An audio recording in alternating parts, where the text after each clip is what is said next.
మొన్న చెప్పాను కదా మా స్కూల్లో మెగా పేరెంట్ టీచర్ మీటింగ్ ఉందని, అది ఈరోజే. మీరు తప్పకుండా రావాలి నాన్న. అవునా? నాకు రావడానికి అవ్వదమ్మా, నాకు చాలా పనులు ఉన్నాయి. నువ్వు వెళ్ళు. అది కాదు నాన్న, ఎలాగైనా తల్లిదండ్రుల్లో ఎవరో ఒకరు రావాలని చెప్పారు మా టీచర్లు. పోనీ అమ్మ వస్తుందంటే అమ్మ ఊరు వెళ్ళింది. నువ్వు ఖచ్చితంగా రావాలి నాన్న. నేను రావడానికి అవ్వదమ్మా, నువ్వు వెళ్ళు. మీరన్నీ ఇలాగే చెప్తారు. నాన్న, ఈరోజు మెగా పేరెంట్ టీచర్ మీటింగ్ అని చెప్పాను కదా, గుర్తుందా? గుర్తుందమ్మా, తప్పకుండా వస్తాను. నా చిట్టి తల్లి కోసం నేను స్కూల్కి రాకుండా ఉంటానా? ఖచ్చితంగా వస్తాను. కొత్త యూనిఫామ్ చాలా బాగుందమ్మా, మహాలక్ష్మిలా ఉన్నావు. థ్యాంక్ యూ నాన్న, త్వరగా వచ్చేయండి. బాయ్.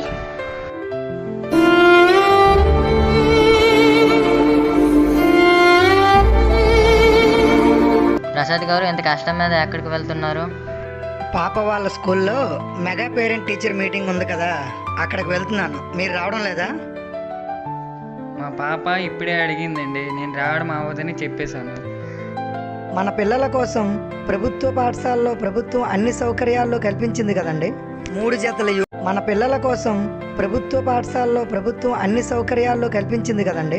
3 జతల యూనిఫాము, రుచికరమైన మధ్యాహ్న భోజనం, బ్యాగు, షూసు, చక్కని పాఠ్యపుస్తకాలు, నోట్సులు ఇన్ని ఇస్తుంది కదండి. మన పిల్లల కోసం ఒక్కరోజు కేటాయించి వారి చదువు ఎలా ఉందో, వారు ఎందులో వెనకబడి ఉన్నారో, ఎందులో మెరుగ్గా ఉన్నారో తెలుసుకునే మెగా పేరెంట్ టీచర్ మీటింగ్కి వెళ్తే చాలా మంచిది కదండి. నేను ఎంతలో ఆలోచించలేదు. మీరు ఇలాంటి పరిస్థితులు కూడా బయలుదేరారు, కానీ నేను రానని చెప్పేశాను. మా పాప ముఖం కూడా దిగులుగా పెట్టుకొని వెళ్ళిపోయింది. నేను వస్తాను, మొన్నండి. నా బైక్ మీద ఇద్దరం వెళ్ళిపోదాం.